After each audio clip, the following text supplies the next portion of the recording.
Assalamualaikum warahmatullahi wabarakatuh. Bismillah walhamdulillah wassalatu wassalamu ala rasulillah wa ala alihi wa sahbihi wa man wala. Subhanaka la ilma lana illa ma 'allamtana innaka antal alimul hakim. Allahumma anfa'na bima 'allamtana wa 'allimna ma yanfa'una warzuqna ilman yanfa'una. Yang sama-sama kita hormati Ketua Pimpinan Daerah Muhammadiyah Kota Surabaya, Bapak Muhammad Ridwan, Ketua IKH, Ketua Majelis Tabligh, Ketua LPHU, dan Lazismu yang saya hormati, tentu saja dengan seluruh unsur dan jajarannya, pimpinan Aisyah yang saya hormati, serta Bapak Ibu semuanya, para jamaah pengajian Ahad pagi yang sebenarnya tidak terjadwal resmi karena harus minggu kelima. Pertama, puji dan syukur marilah senantiasa kita panjatkan kehadirat Allah Subhanahu wa Ta'ala, karena pada pagi ini kita semua ditakdirkan oleh Allah Subhanahu wa Ta'ala bertemu di majelis ini untuk belajar bersama tentang perjalanan spiritual penuh makna Nabi Ibrahim alaihissalam. Bapak Ibu yang saya hormati, ini kayaknya udah zamannya kalau pengajian itu ono door prize juga. Dulu mantenan itu belum ada door prize-nya, sekarang juga mantenan ada door prize-nya. Pengajian ada door prize-nya. Sampai kursi ini guling kabeh.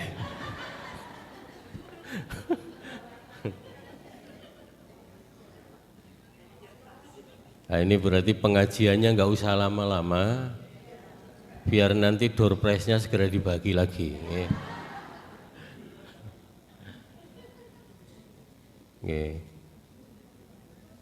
Jadi meskipun pengajian dapat door prize, niatnya tetap dole ilmu, lah. Ampun keliru niate nggih. Yang pokok niku niate niku. Nanti kalau keliru niatnya, yang dapat door prize-nya bisa jadi juga nggak dapat gitu ya. Lah pengajiannya kultum saja biar cepat dibagi door prize-nya. Oke, Bapak Ibu yang saya hormati, para jamaah yang dirahmati oleh Allah, ada mudah-mudahan betul hadis Nabi ya, al ilmu yu'ta, innal ilma yu'ta wala ya'ti. Ilmu itu, ilmu agama itu didatangi, bukan mendatangi.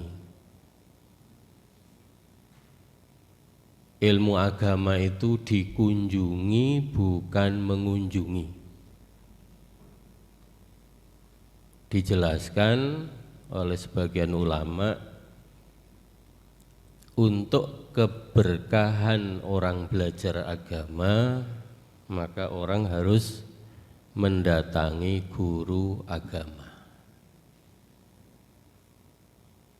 bukan mendatangkan guru agama. Lah Kiai Dahlan niku mengambil jalan tengah. Nah, jalan tengah. Tidak datang ke rumah-rumah untuk mengajarkan ilmu agama, tetapi mengumpulkan masyarakat di satu tempat, kemudian diberikan pencerahan keagamaan. Kalau dulu zamannya Kiai Dahlan itu kan kalau mau belajar agama harus ke kiai di pondok pesantren. Kemudian oleh Kiai Dahlan dipotong ya, dilakukan perubahan, tidak apa-apa ya. Sekarang bukan timba yang mengambil air di sumur, tapi sumurnya yang dibagi di mana-mana, datang di mana-mana, agar orang belajar ilmu agama itu lebih dekat, tidak harus mondok pada kiai di pesantren. Tentu saat itu perubahan ini luar biasa gitu ya. Karena zaman itu yang namanya belajar agama harus ke kiai mondok itu. Tapi Kiai Dahlan datang kemana-mana kan jejaknya itu ada, bisa ditelusuri. Di Malang itu ada ya, di Sumber Pucung ya, di mana Kepanjen juga ada jejaknya, di Banyuwangi juga ada jejak beliau. Bahkan semasa beliau sakit oleh dokter itu diistirahatkan, ditretes, nong tretes wong gawe pengajian ya. Jadi ya repot gitu ya. Jadi ternyata kalau pejuang itu ya suruh istirahat itu nggak bisa, malah sakit gitu ya. Jadi tetap berjuang.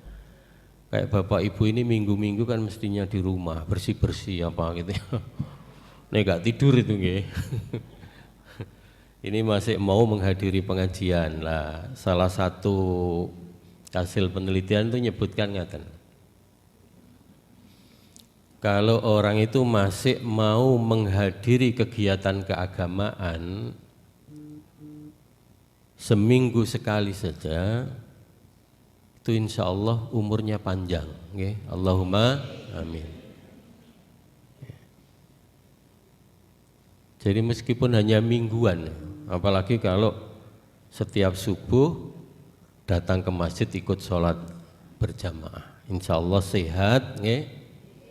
Bahagia, okay? Umurnya panjang. Allahumma amin. Nah, ngoten gitu. Ada ide juga Kiai Dahlan itu, ini podium. Bapak Ibu mungkin tidak membayangkan juga bahwa podium ini adalah gagasan Kiai Dahlan. Dulu kalau orang ceramah, nah itu ya khutbah, itu kan di mimbar, mimbar naik tangga mimbar, kayak mimbar Nabi Rasulullah Shallallahu Alaihi Wasallam yang ada di Raudhah di Madinah. Mimbar di Masjidil Haram juga begitu, naik tangga. Ya. Dan itu sekujur tubuhnya itu kelihatan kalau ceramah itu. Kemudian di Jogja itu Kiai Dahlan itu kan keliling bikin kelompok-kelompok pengajian. Lah di kelompok-kelompok pengajian itu ada yang lesehan, ada yang sifatnya ceramah umum juga. Maka dibuatlah mimbar yang simpel, podium kayak begini ini. Digotong nang dindi yo ringan gitu ya.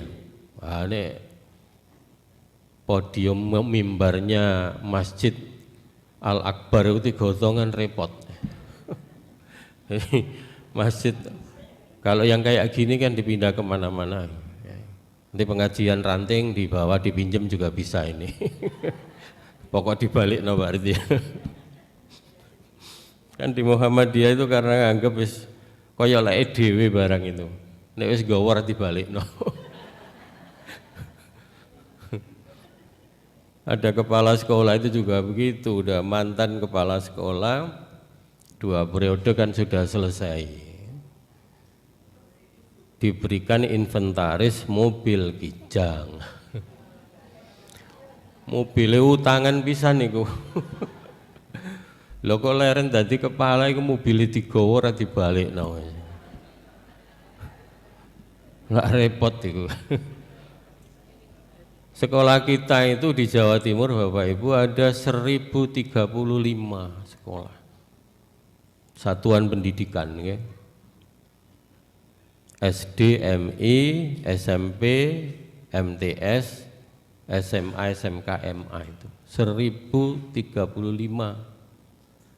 dengan gurunya kira-kira 15 ribuan, muridnya itu 172.200 siswa. Nah, jenengan nek ngerti keuangan nggih, dihitung nggih. Nek dana bosnya itu rata-rata 1 juta saja. Karena yang SMK SMA itu dana bosnya itu 1.600.000 tiap tahun. SMP-nya 1.200.000, SD-nya mungkin 800. Ini enten kepala sekolah, Bapak Ibu guru nggih, yang hadir di majelis ini yang belum haji tak doakan cepat haji. Yang belum umroh mudah-mudahan juga cepat umroh. Nek wis haji aja balik maneh. Saken sing antri nggih. Nek wis umroh aja bolak-balik umroh nggih. Ngapunten Pak Ketua.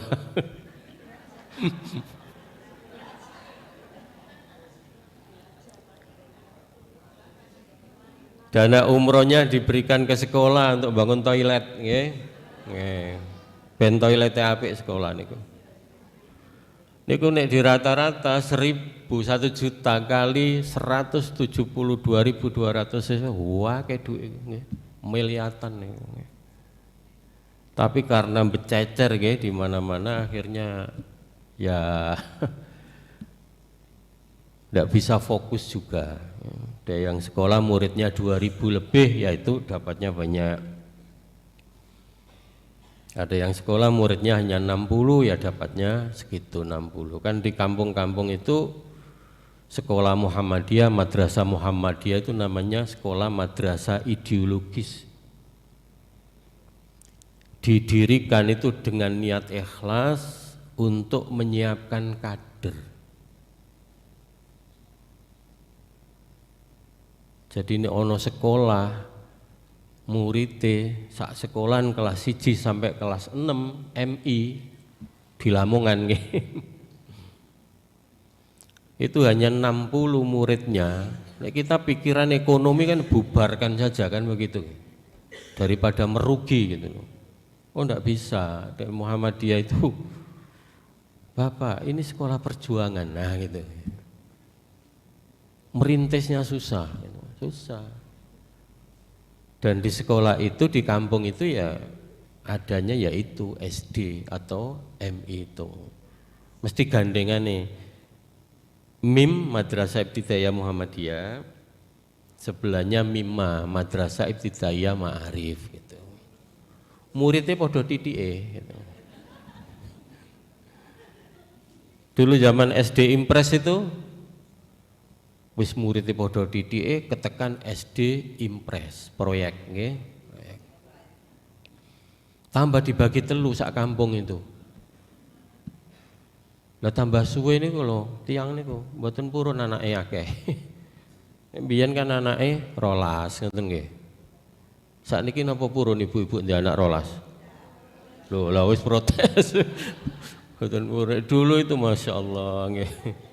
11, 12, kayak kesebelasan gitu. Sekarang Dua anak cukup, mari dua anak cukup, satu anak cukup. Sekarang malah ada kampanye free child, gak anak-anak rapopo. Sementing roba rabi wae ya itu piye karepe. Oke. Oke Bapak Ibu, saya akan mulai kultumnya ini nggih. Nggih. Oke, next Mas, yang diagram ya. Ya. Sebelum diagram Mas itu ada judul ya, nggih. Sebelum diagram itulah ini ya. Itu apa? Pesan mistis panggilan ibadah haji. Mistis itu rahasia. Agama itu mistik. Cuma Islam itu agamanya itu kitab sucinya paling otentik, paling ori ya. Tapi tetap saja agama itu mistik. Nah, panggilan haji, panggilan umroh itu misterius. Ya. Coba kalau sudah dapat uang diniatkan untuk haji, kok dibelikan mobil, ya. Mobilnya rusak, rusak, wis ora sido haji, mobilnya hilang pisan.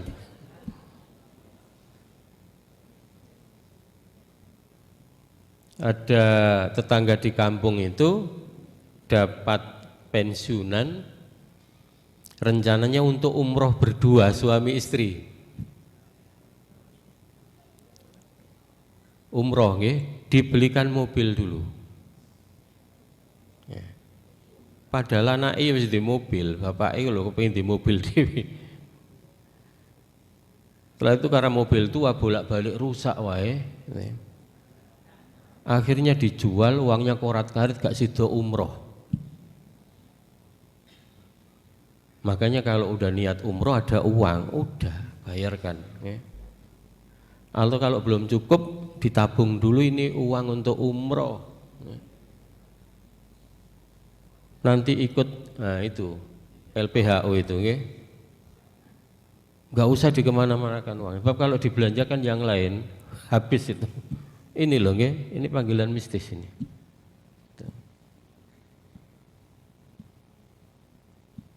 Sama juga haji itu begitu, gitu ya.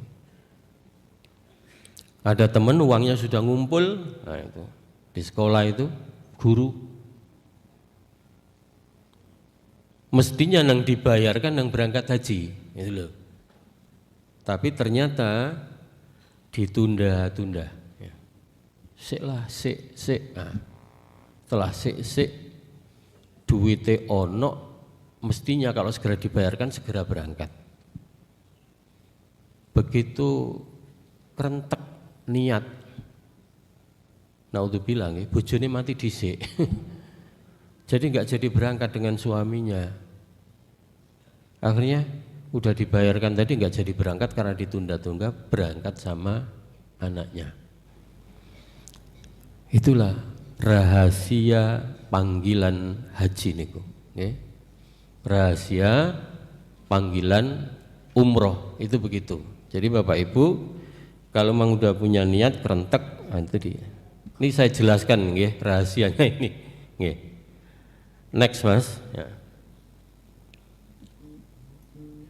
Oke, Bapak Ibu yang saya hormati, di paling bawah, nggih. Nah itu lingkaran yang paling bawah itu pertama Nabi Adam alaihissalam itu terusir dari surga bersama istrinya Hawa. Ojo ditambahi Siti loh nggih. Siti Hawa. Aku lak wong Jawa Timur tambah Siti Hawa itu. Kebiasaan Nabi Adam alaihissalam itu semasa di surga itu tawaf mengelilingi ars singgasana. bersama malaikat. Tapi karena makan buah terlarang, maka beliau Adam dan istrinya itu kemudian harus dikeluarkan dari surga. Nah, yang paling gitu ya disesali oleh Adam alaihissalam itu adalah beliau tidak bisa ikut mengelilingi singgasana ars Tuhan itu bersama para malaikat.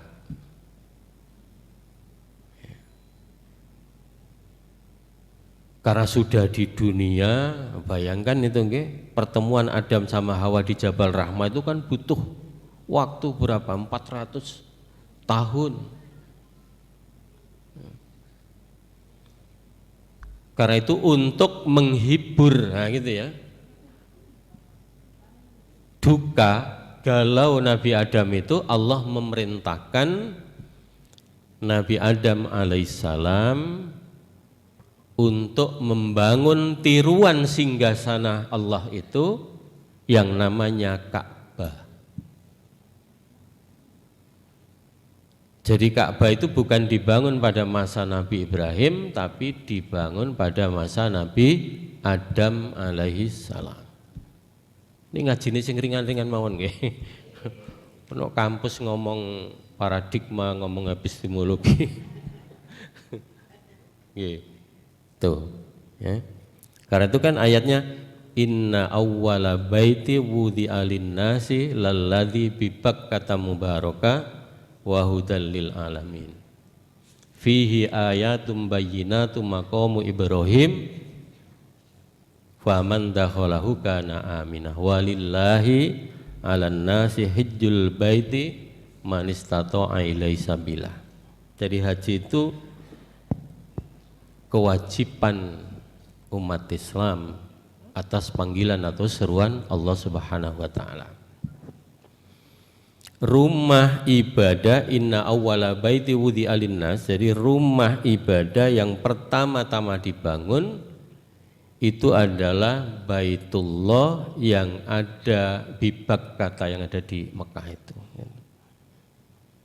Karena Mekah niku Masjidil Haram itu kan lembah ya. Lembah, dan kemudian kalau ada banjir itu bisa jadi bangunan itu akan tergerus oleh air. Maka kemudian pada masa Nabi Ibrahim bangunan Ka'bah yang runtuh itu oleh Allah diperintahkan kembali oleh Allah agar Ibrahim itu membangun kembali Baitullah yang runtuh hancur karena banjir itu, tapi bekas gundukannya itu masih ada. Nah, itu.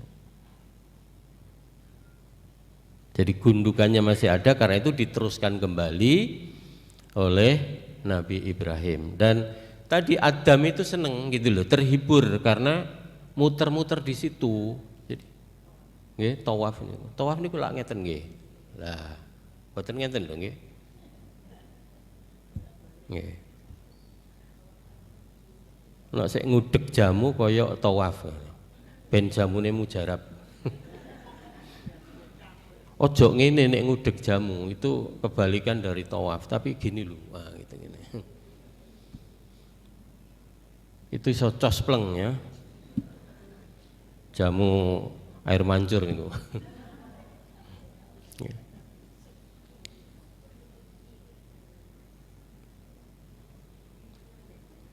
Setelah bangunan Ka'bah selesai, tadi dalam surat Al-Baqarah, wa idh yarfa'u Ibrahimul qawaida minal baiti wa Ismailu Rabbana taqabbal minna innaka antas samiul alim. Ketika Ibrahim selesai meninggikan bangunan Ka'bah itu bersama putranya Ismail, kemudian Nabi Ibrahim berdoa, Rabbana taqabbal minna innaka antas samiul alim. Ya Allah, terimalah amalku, hasil kerjaku ini. Engkau adalah maha mengetahui. Jadi setelah mengerjakan pekerjaan bangun itu, maka selesai, dan kemudian Ibrahim itu setelah itu diperintahkan untuk menyeru kepada umat manusia agar menunaikan ibadah haji. Wa adzin finnasi bil haji ya'tuka rijalan wa ala kulli dhamirin. Ibrahim diperintah untuk menyeru. Kata sebagian tafsir, Ibrahim memanjat ke Hijir Ismail. Hijir Ismail itu kan bangunan ya, yang semula itu adalah rumahnya Hajar sama putranya Ismail itu. Dan sebagian menafsirkan setelah meninggal Hajar, istri Nabi Ibrahim itu dikuburkan di Hijir Ismail itu. Yang kemudian kalau kita tawaf itu harus muteri rumahnya Hajar, itu tidak boleh nerobos di gangnya itu gitu. Ben cepet nerobos wae itu tidak boleh. Cari jalan pintas lewat gangnya itu enggak boleh, harus muter itu.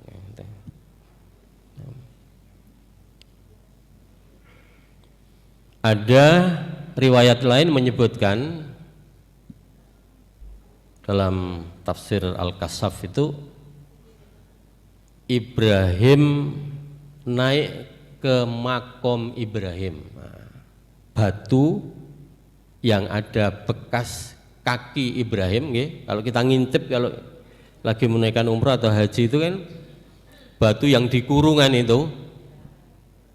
itu kan kelihatan ya bekas kaki Nabi Ibrahim.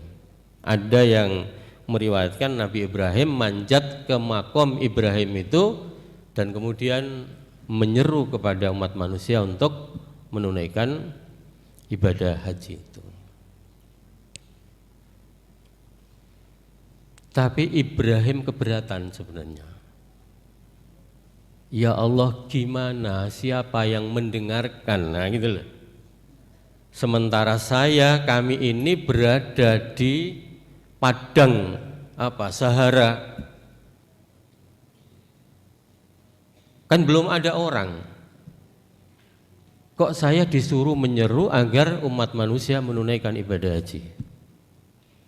Allah kemudian menjawab, nanti saya, gitu, yang menyebarkan, yang memberitahukan kepada seluruh umat manusia itu untuk menunaikan ibadah haji itu.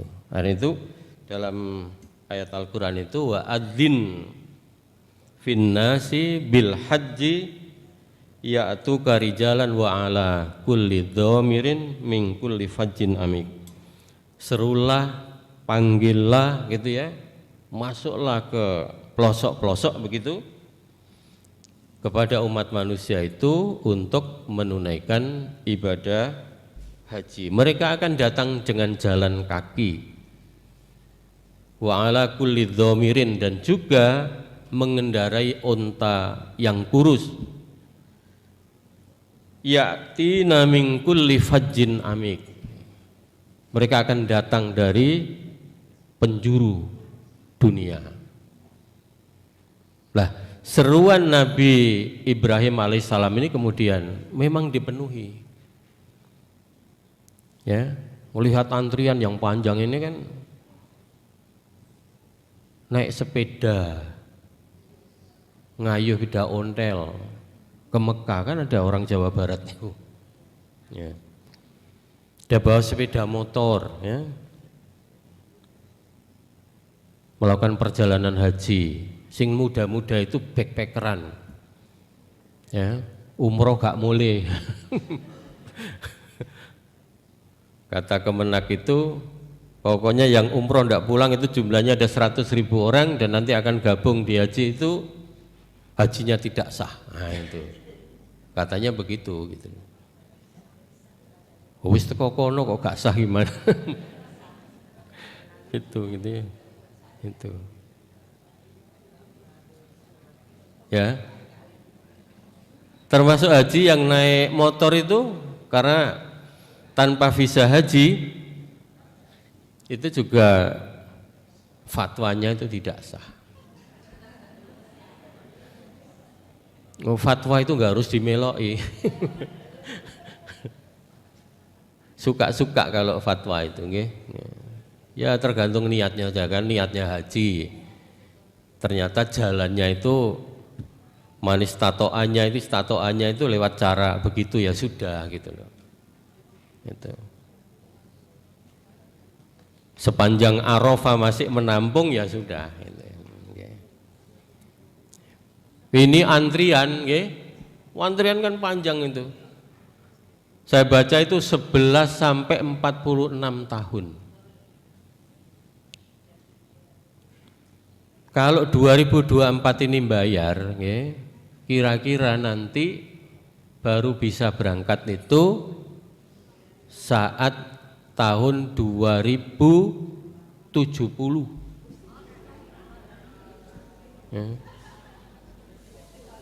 Loh tapi jenengan kedah percados lho, mistis tadi loh ya, panggilan rahasia itu. Ya. Duh, harus yakin bahwa kalau Allah itu berkehendak ada jalan gitu ya. Ya. Tiba-tiba ada rezeki ya, bisa ikut yang ONH plus ya. Ya, atau ikut yang kebijakan, nah, tahu-tahu diundang oleh Raja Arab Saudi untuk berangkat, Raja Salman gitu. Nggak tahu. Ya kayak umroh itu, ya. Pokoknya jenengan punya niat, insya Allah cepat berangkat. Tapi duit ditabung, ya. Ojo gitu ku gelang sih, hilang kok.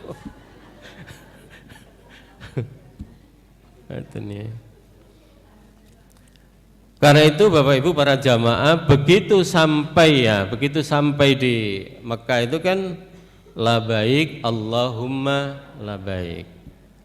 Labbaika la syarika laka labbaik innal hamda wa ni'mata laka wal mulk la syarikalah. Ya Allah, aku penuhi panggilanmu gitu. Nyambung kan itu nggih? Nyambung. Apa kaya labbaik iku apa sih karepe kan gitu nggih. Niki bagi yang sudah haji refreshing saja, refreshing ya, ingat-ingat kembali. Bagi yang udah umroh ini refreshing, bagi yang belum, karena ini kan perkumpulan jamaah haji, terus ini refreshing untuk mengingat kembali. Konek haji ini yang pertama itu kurang bermakna, ndonga iso balik neh. Nah, itu. Ben hajinya lebih bermakna, tidak pulang hanya membawa koper isinya oleh-oleh. Nah, itu namanya hajinya kurang bermakna. Tapi ya wis teko kono ora apa-apa wis ke Mekah. Jadi ini betul-betul Bapak Ibu para jamaah kita bisa memahami haji itu ya undangan ya. Panggilan, kalau udah dapat gilirannya segera berangkat. Yang belum umroh ya, besok Senin rekening khusus untuk persiapan umroh ya. Nanti daftarnya di LPHU itu ya. Insya Allah cepat berangkat ya. Allah itu dorong gitu loh nggih. Wah iki nabung sik. Ada 3 juta 3.000 ditabung no sik. Kok moro teng perupul ya lho. Oleh rezeki kok kono kene masuk. Lah itu namanya yang mistis tadi loh, rahasia Allah itu. Ini kalau pengalaman saya, saya belum pernah umroh setelah haji niku.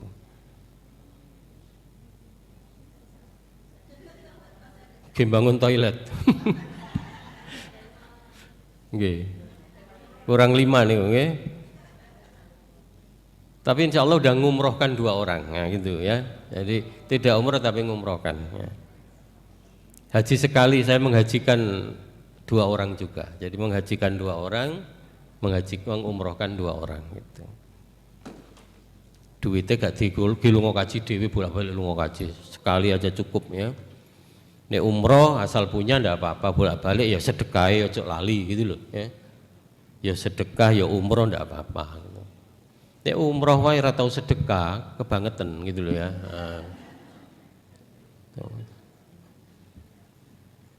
Oke, Bapak Ibu para jamaah yang dirahmati oleh Allah. Oke, next Mas. Nah itu yang gambar Ka'bah. Next Mas. Oke, satu lagi. Lah itu ya. Ini yang ngeluweng itu namanya Hijr Ismail. Ya. Hajar itu adalah budak yang asalnya dari Ethiopia. Sampai bayangkan, kalau budak itu kan orang yang diperjualbelikan. Ya. Dari sisi kemanusiaan nyaris gak ada harganya budak itu. Jadi hadiah dari seorang raja di Mesir ketika Ibrahim sudah punya istri Sarah, dan Sarah itu orang yang sangat terpandang. Itu golongan aristokrat ya, turunan ningrat nah, gitu. Sarah itu. Kemudian oleh raja di Mesir itu ketika Nabi Ibrahim alaihissalam bersama dengan Sarah itu hendak hijrah ke Syam. Okay. Syam itu sekarang Suriah atau Palestina ya. Itu diberi hadiah oleh raja itu seorang budak yang namanya Hajar. Cek ditambahi siti nggih. Hajar. Lah Hajar itu akhirnya dibawa perjalanan ke Syam itu. Dan Sarah merasa bahagia karena punya teman budak yang bernama Hajar itu.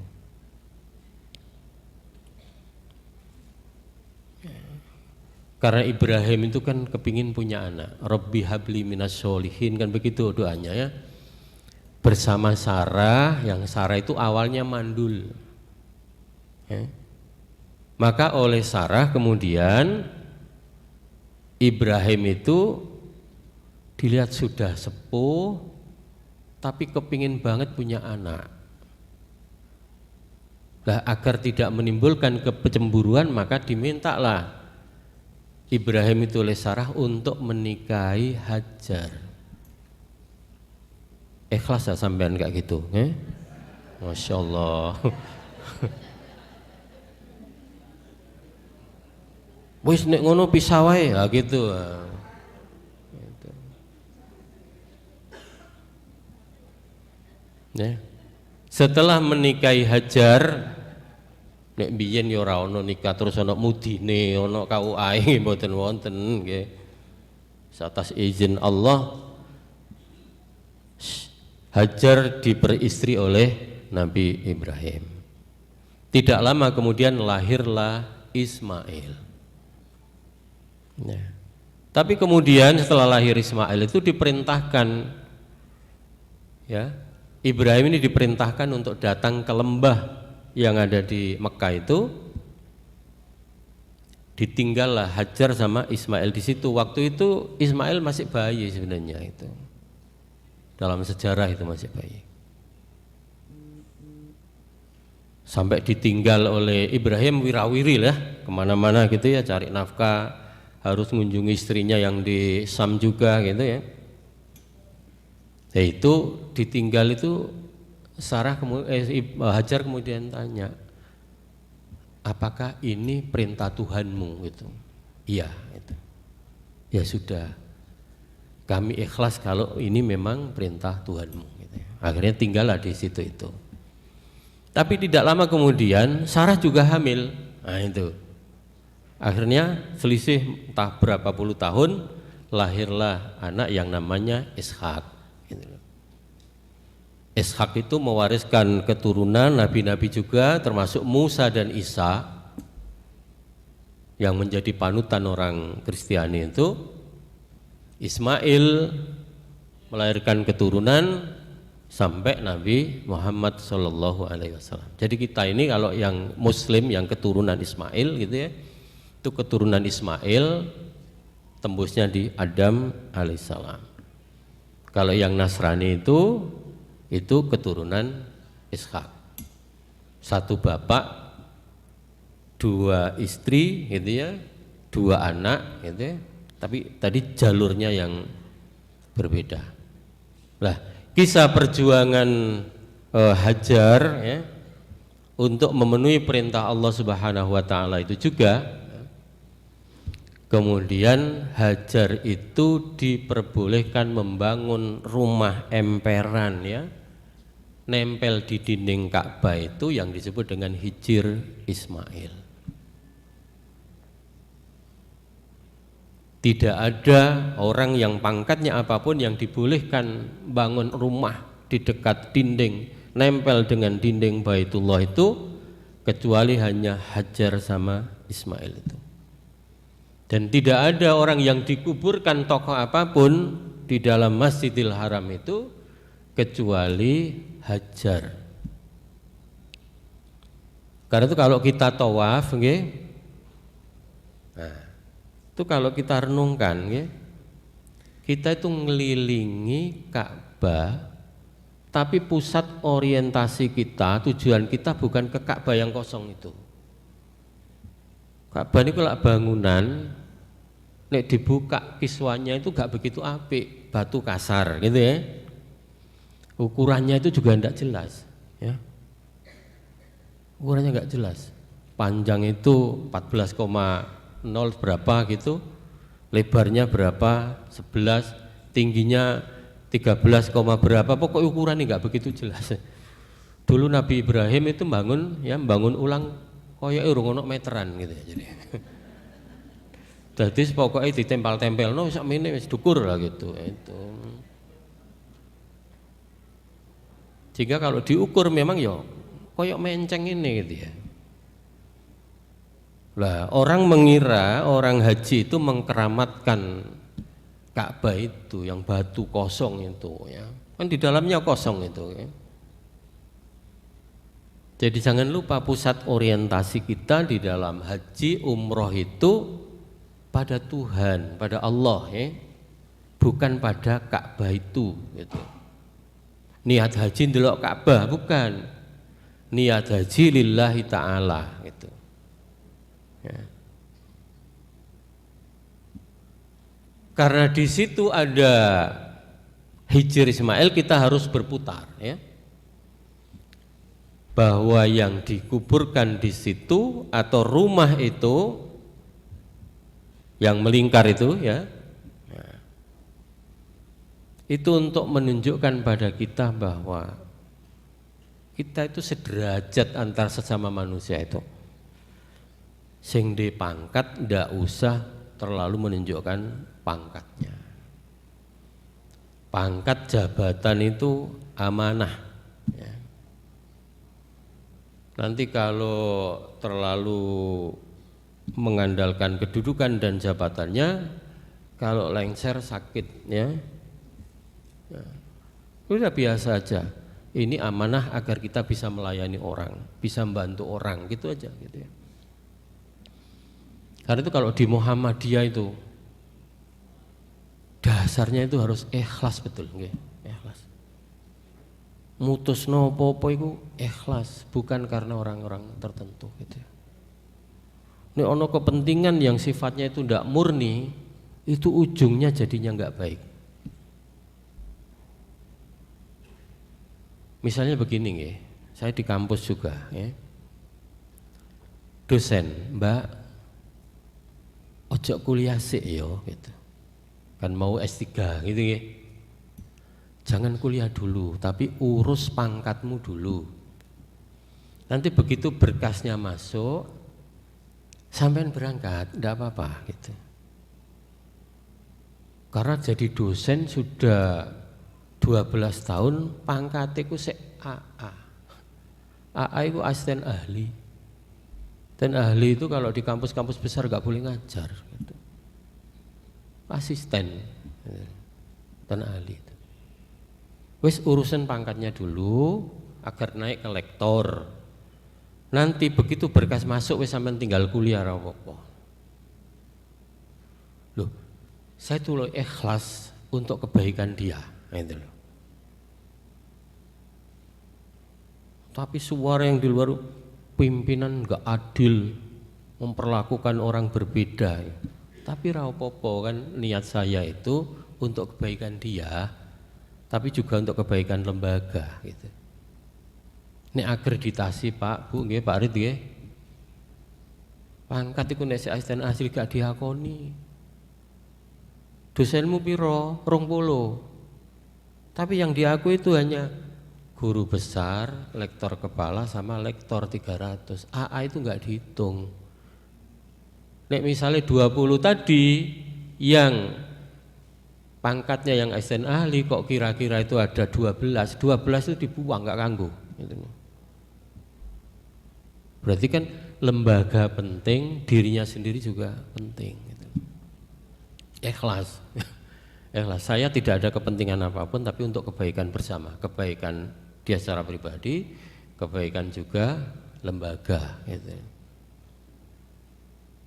Nah itu contoh ya, ngambil keputusan itu wis ikhlas tapi saya dicemooh kan repotnya gitu ya. Gitu.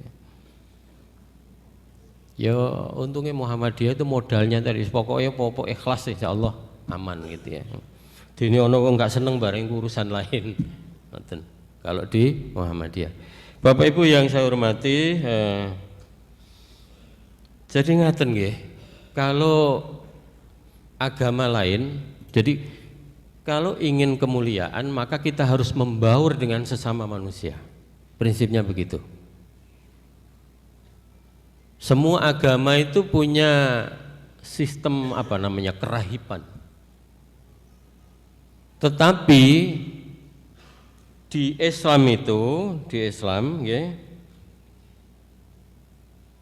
likulli ummatin rohbaniyatin wa rohbaniyati ummati al jihad gitu. Jadi kerahiban itu ada pada semua agama, tetapi kerahiban di dalam Islam itu adalah al jihad. Orang itu mau turun tangan, mau mengadvokasi, mau melayani sesama, itu dianggap orang yang memiliki nilai spiritual yang bagus. Jadi ini jenengan nek wiritan wae gitu ya, dalam pandangan Islam itu malah gak bener gitu ya. Wiritan yo iya gitu ya. Tapi nek nanti wiritannya kurang, ambek melaku ya wiritan ndak apa-apa gitu loh. Metu ke masjid wis dikire cukup arek-arek Arab sekolah, bapak Arab lungo gitu ya. Kemudian disiapkan dulu masakannya ya. Oke, itu juga jihad gitu loh. Jihadnya ibu-ibu itu ya di dapur itu. Makanya nek masak sing enak ya. Itu. Juga enak-enak nek masak gitu.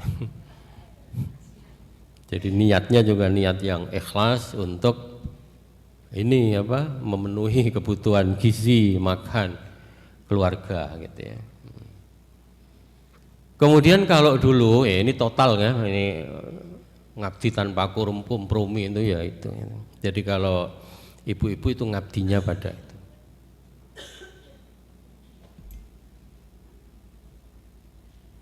Sampai itu kalau saya dengan istri ya, ini cerita dikit aja nih. Apa awakmu arep berkarir apa ngurusi anak gitu. Jadi guru ndak apa-apa. Tapi nek jabat ya, gak mulai-mulai engko. Anaknya gak keurus gitu ya. Ya tak urusi anaknya. Ya wis ikhlas yo gitu. Wis ikhlas yo aku gitu. Ya. Ya alhamdulillah urusan anak. Gitu. Nek gak, aku ae tak ngurus arek-arek nang omah gitu. Anak-anak tak urusi. Karena kalau pendidikan dasar Bu nggih, TK, SD, SMP niku nek gak tenanan oleh ngurusi anak, luput nanti sampai SMA itu udah luput.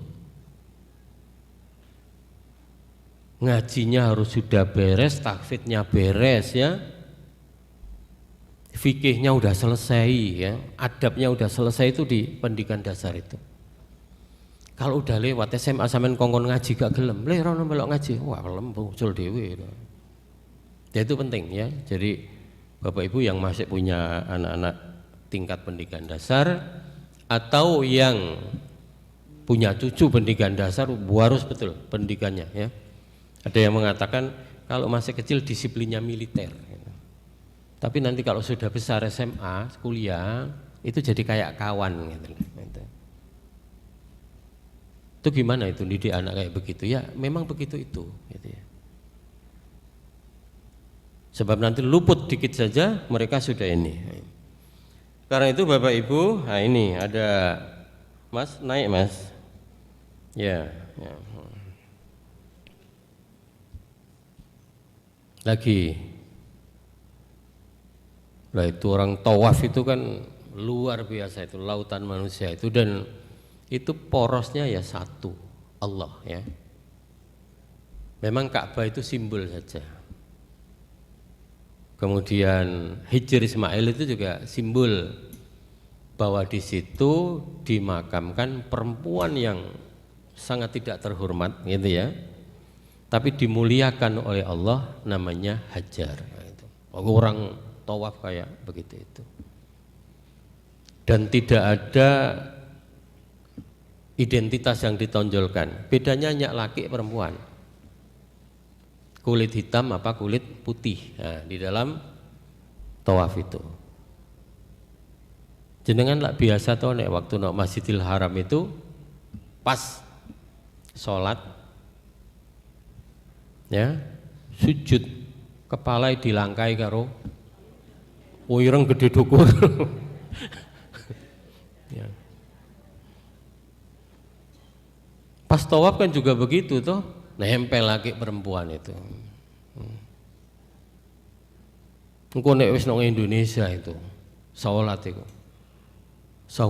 sufufakum harus lurus. Nama kayu loh ya. Agar membuka cakrawala kita ya. Ojo angel-angel urusan agama iku. Salat nang masjid Jumatan mburi ngono. Pojok dhewe arek cilik. Ora sah, ora enggak sah itu di belakang itu. Di Mekah itu loh enggak seketat itu gitu.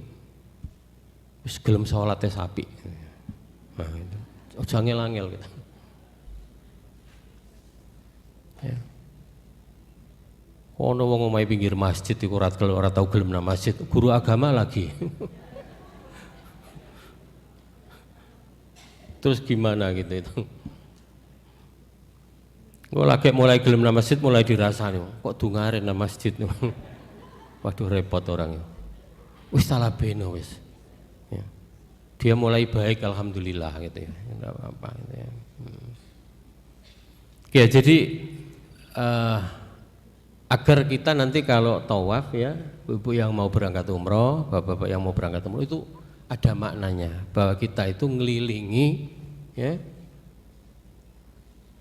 kuburan ya. Hijr Ismail itu di mana yang dimakamkan di situ itu adalah perempuan budak hitam dan yang mungkin sangat tidak terhormat, tapi karena diberisti oleh Nabi Ibrahim alaihissalam maka oleh Allah derajatnya ditinggikan ya. Karena itu jangan semena-mena ya sesama manusia itu. Bapak Ibu para hadirin yang dirahmati oleh Allah, kemudian ada ini pernyataan seorang ulama ya, innal jihada fil asril hadis laisa huwa an namuta fi sabilillah. Masih dinaikkan, Mas, itu ada ayat Ada hadis mas? Mas? Next lagi? Ya itu. Innal jihada fil asril hadis huwa an-namuta fi sabilillah. Laisa huwa an-namuta fi sabilillah walakin an-nahya fi sabilillah. Jadi, jihad di masa modern ini ya, bukanlah menuju kematian di jalan Allah. Ngebom rono rene ya. Nggo golok rono rene ya. Nah itu, bukan itu. Nah, kata ulama ini walakin an-nahya fi sabilillah. Tetapi apa? Menuju hidup di jalan Allah. Jadi Bapak Ibu yang dirahmati oleh Allah, ya kita berjuang sebisa kita, semampu kita, sesuai dengan apa namanya lapangan kerja kita masing-masing, kita semua berjihad. Oke, yang terakhir ya, yang terakhir. Next mas, itu ada kurban simbolisasi pengendalian hawa nafsu. Next, nah itu. Ya. Next lagi. Oke ya. Bapak Ibu, Ismail itu adalah simbol. Dan kelemahan Ibrahim alaihissalam itu adalah perasaan cintanya kepada Ismail, anaknya itu. Ini adalah simbol kecintaan yang harus dikorbankan. Jadi anak yang ditunggu-tunggu kelahirannya, ya, sampai berdoa Rabbi habli minas sholihin, ya Allah anugerahkanlah kami anak yang soleh gitu ya. Maka lahirlah Ismail alaihissalam. Begitu Ismail menginjak remaja, Ibrahim mendapatkan wahyu agar menyembelih putranya itu. Nah itu simbolisasi saja gitu ya. Nah, Ismail kita itu bisa berwujud apa? Ya, objek. Bisa diri kita sendiri, bisa pangkat jabatan, atau bisa juga harta kekayaan yang kita miliki. Ya. Karena itu ada ayat yang menjadi favoritnya Kiai Dahlan itu. Lan tanalul birra hatta tunfiqu mimma tuhibbun. Kalian itu enggak akan sampai pada kebajikan jika kalian belum menginfakkan, nah ini ya, harta yang engkau cintai. Karena kan kita kadang enggak paham ya. Kok ono wong duwe tanah 5.000 meter susah nek tuku gitu ya. Kok terus diwakafkan begitu saja? La itu lan tanalul birra hatta tunfiqu mimma tuhibbun. Kalau kata Pak Air Fakhruddin itu begini, jadilah orang Muhammadiyah yang kaya raya. Buat rumah yang bagus, yang lengkap fasilitasnya. Tapi sediakan kamar untuk tamu. Itu zaman Pak Air belum ada hotel yang marak kayak begini ya. Kalau ada mobil keluaran terbaru, belilah. Belilah. Tapi jangan lupa jaga sholat fardumu. Nah itu. Jaga sholat fardumu. Lakukan sholat fardu sebisa mungkin secara berjamaah. Lakukan puasa Senin Kamis, puasa sunat. Lakukan qiyamul lail, sholat tahajud ya. Dan tetaplah bersedekah, berinfak. Jika dibutuhkan, keluarkan wakafmu itu. Itu kata Allahu yarham Pak A.R. Fakhruddin itu begitu. Jadi bukan berarti orang Muhammadiyah tidak boleh kaya. Oh, tetap orang Muhammadiyah itu boleh kaya ya. Asal tadi ibadahnya tetap dijaga, ya, sedekahnya juga tetap dijaga. Qiyamul lail ya, qiyamul lail. Nek gak kuat 11 ya ping 4 ra apa-apa, tambah witir ya. Nek ping 4 sik abot pokoknya tangi ya. 2 rakaat ambek witir gitu ya, 1 rakaat ya. Cukup. Tergantung kondisinya mawon ya. Nanti nek enak awake aja mok 11. 23 rakaat juga ndak apa-apa gitu. Ya. Tapi nek abot 23 ya 11. Nek abot 11 wis gak apa-apa rong rakaat, sing penting tangi qiyamul lail gitu ya. Dijaga yang itu ya. Karena kata Al-Qur'an itu apa? Orang yang mau bangun qiyamul lail sebagai nafilah ibadah tambahan itu asa ayyab'atsaka rabbuka maqaman mahmudah ini. Mudah-mudahan Allah akan menempatkan kalian itu di tempat yang terpuji lah. Terpuji itu bisa di dunia, bisa juga nanti di akhirat itu. Bapak Ibu yang dirahmati oleh Allah, karena itu kemudian ya, sabda Nabi itu raja'na minal jihadil asghar ila jihadil akbar.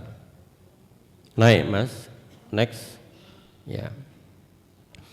Qalu apa itu jihad akbar itu Rasul? Nah, jihadun nafas yaitu jihad melawan hawa nafsu.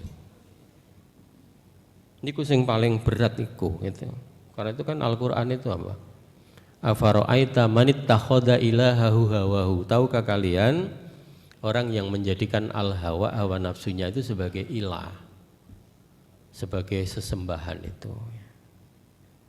Kalau orang itu terlalu nuruti hawa nafsunya, maka hawa nafsu itu juga menjadi ilah, menjadi Tuhan. Karena itu perang melawan hawa nafsu itu adalah perang yang paling besar. Ini jihad yang paling besar.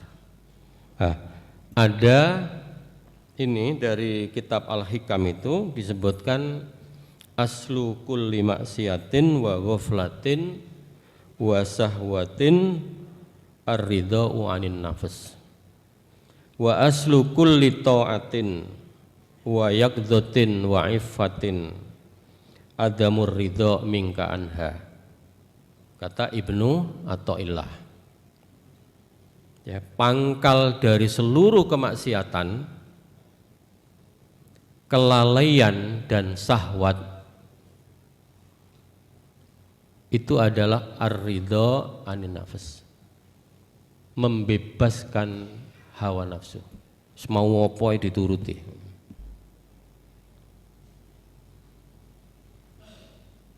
Ada kiai yang nyarankan begini, mangan enak itu ya oleh, ngombe sakarmu juga boleh gitu. Tapi ono dalile, kulu wasrobu wala tusrifu. Makan dan minumlah tapi jangan berlebih-lebihan. Waduh, asam uratku kumat lagi. Iku mesti mangannya bermasalah. Ya. Ya. Berlebih-lebihan. Kolesterolku mundane. Bisa jadi karena mungkin makannya. Mohon maaf yang Bapak Ibu yang dokter ya makannya. Ya cara mengelola pikirannya itu. Apa-apa kudu cocok menurut awake. Enggak bisa, enggak boleh. Jadi jangan memaksakan orang lain seperti diri kita. Nanti kita yang sakit sendiri. Nah gitu. Ya, dia orang ya, dia punya jalannya sendiri gitu ya. Meskipun itu suami kita sendiri. Nah. Nek gelem dituturi, nek gak gelem ya sak karepe gitu.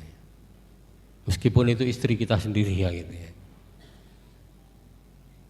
Dikandani kok orang gatekno. Jok mangan akeh-akeh. Wis suwe gak nyate yang ngono. Ayo golek sate, ya ora apa-apa nyate. Ojo 20 tusuk, tapi 5 tusuk saja. Itu. Pokoknya ndak berlebihan, nggak boleh agak-agak. Saya kemarin dinasehati oleh seseorang juga terapis itu, Pak Hozin, semua boleh dimakan, asal nggak banyak-banyak. Gitu. Itu kan kulu ya, mangan sakarmu kan gitu. Wasrobus minum sakarmu, walatus ribu, ojo akeh-akeh gitu. Jane podo gitu loh. Cuma Quran yang nuturi itu kan kadang kita nggak begitu ini, tapi dituturi koncone apa doktere gitu kan baru gitu. Kemudian yang kedua di sini aslu kulli taatin wa yaqdatin wa ifatin adamur ridho minka anha. Pangkal dari semua ketaatan ya. Pangkal dari semua ketaatan, wa yaqdatin dan penjagaan, wa ifatin dan kebaikannya, itu adalah adamur ridho minka anha, ya. Mengendalikan hawa nafsu. Jadi boleh kaya, nah itu ya, tapi tetap sedekah, gitu ya. Tapi nggak boleh tamak, nah itu. Jadi Bapak Ibu para hadirin para jamaah yang dirahmati oleh Allah, ini tentang pengendalian hawa nafsu ini sebenarnya kalau Kiai Dahlan itu mengajarkan apa yang disebut dengan pengendalian hawa nafsu ya. Pengendalian hawa nafsu itu menurut Kiai Dahlan, satu itu memperbanyak istighfar, yang kedua itu memperbanyak sholat. Sholat wajib dipenuhi, yang sunnah yang nafilah juga diusahakan, rawatib dijaga, ya. Qiyamul lail dijaga, gitu. Yang ketiga itu zikrul maut, ya. Mengingat-ingat kematian. Jadi tasawufnya Kiai Dahlan itu orang harus ingat kematian. Karena itu kata beliau, ya, kematian itu bahaya besar. Tapi tidak ingat kematian adalah bahaya yang lebih besar lagi, kata beliau. Ya. Mohon maaf kurang lebihnya. Assalamualaikum warahmatullahi wabarakatuh.